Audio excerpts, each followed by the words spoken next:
So I had energy flow in temperate deciduous forests. Um, so just some background info to note. Um, well, one thing is we have seasons. So we live in kind of temperate area, and we have temperate deciduous forests around us. And if you've ever been to the Monongahela National Forest, I think it's a good example of a temperate deciduous forest. And it has all these elements we kind of talk about. So there's seasons, uh, as you know.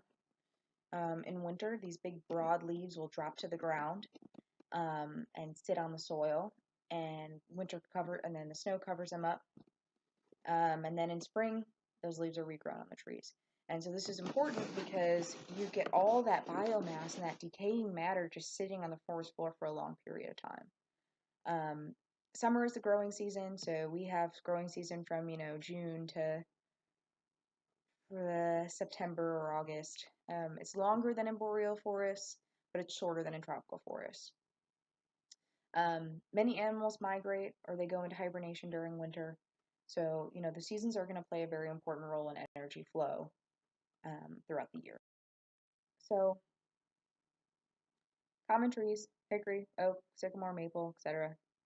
You guys probably at least recognize or know most of these. Um, One important thing is that every level of the forest is covered with plant life during the growing season. So, the forest floor is covered with detritus or humus. If you guys have ever been to the Monongahela National Forest anywhere in Canaan, in Blackwater, etc., um, and you walk around, you can feel the spongy soil, and that's just a thick layer of detritus or decaying matter just sitting on top of the soil floor. So it's really, really high in nutrients. Fungus, ferns, mosses, lichens, etc. The understory has shrubs and small trees, a lot of which produce berries. Um, so that makes great production, and animals love to eat them. The overstory, it shades the lower stories, but it still allows a lot of light penetration. And that's how you can get so many different layers, is still allowing that light penetration to come through, but not too much. And that's how you kind of get the range of height of the shrubs and small trees and ferns. That's how you get the different layers of the forest. Soils enrich in nutrients. We already talked about that. So because of that detritus and humus sitting on the forest floor, it's very, very rich in nutrients.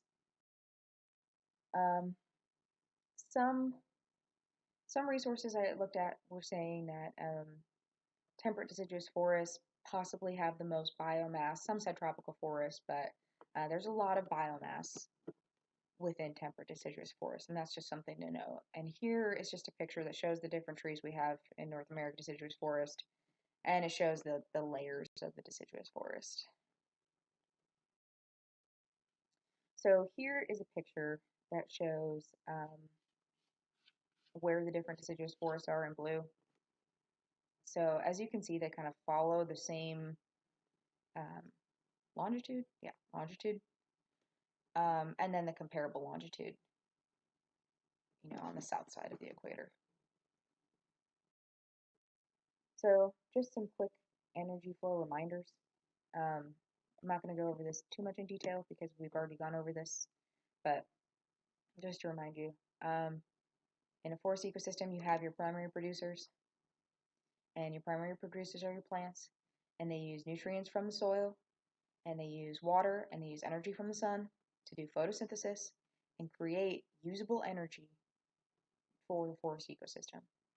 Um, they have cellular processes that they need to do, and they lose a lot of that energy in the form of heat. And then the primary consumers come along, the rabbits, the chipmunk, squirrels, they eat the producers. And then the same thing, they have cellular processes that they lose energy in the form of heat. Um, and then so on and so forth with your secondary consumers, tertiary consumers. Your decomposers are going to, eat that decaying matter or feces from all the different levels in the trophic systems, and they're going to make that usable nutrients. They're going to break those down into usable nutrients for plants who will recycle it and, you know, do primary production.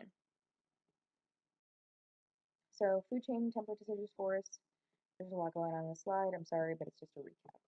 So you have primary producers, deciduous trees, grasses, shrubs, etc., and they will make usable food for photosynthesis using solar energy and inorganic materials, so those nutrients we were talking about. Then you have primary consumers like deer, birds, rodents, etc., and they're going to eat the leaves and the berries of the producers. And then you have secondary consumers who are going to predate upon the primary consumers. So that's birds, bigger birds, possums, raccoons, weasels, etc. Then you have your tertiary consumers or your top predators, your apex predators, and those are your bears, cougars. We don't have cougars here. We don't have cougars on the Monongahela, but in many other deciduous forests they have cougars. And then some coyote, depending on you know what expert you're talking about. Coyotes range is very different. Some say they're just in coniferous forests, but we definitely know we have coyotes here in West Virginia and on the Monongahela National Forest. And, they're large predators that predate upon, or in the case of some, will scavenge on other consumers. Um, Decomposers. So you've got your tons of mushrooms all over the mon and lots of fungi, bacteria, earthworms, that's supposed to say earthworms, um, maggots, etc. And these decomposers will get energy from eating the decaying matter or the feces of the biota and breaking that down so that the nutrients are free and available for plants to use. Um, so this is it, the numbers change as far as kilocalories per square meter per year, but this I thought was a really good resource, and I liked the way they set up their food pyramid, so I used this one. But just as a point here, so you have your tertiary consumers. There's that bear we were talking about. And then you got your primary producers, deciduous trees, shrubs, grasses. And down here, they're showing 6,000 kilocalories per square meter per year, and that's the amount of energy that they are producing. And within, by traveling up to different trophic levels, you lose 90% of that energy for cellular processes in the form of heat as you go up the trophic level. So only 10% gets passed on. And we have already learned this. I know it's just a recap. But you can kind of see as it goes from 6,000 kilocalories per square meter per year to 6 kilocalories per square meter per year. So again, these numbers change a lot, but this was kind of a good source. This was from our book. Um, and you can see above ground, they listed at 950 grams per meter square per year.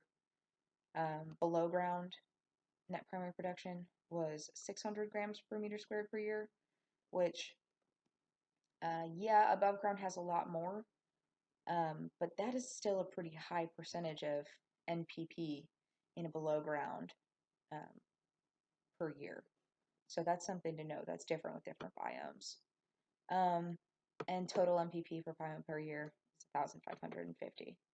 Now, in tropical forests, you're going to get higher net primary production. In boreal forest, you're going to get lower net primary production. And that's it. Those are my references.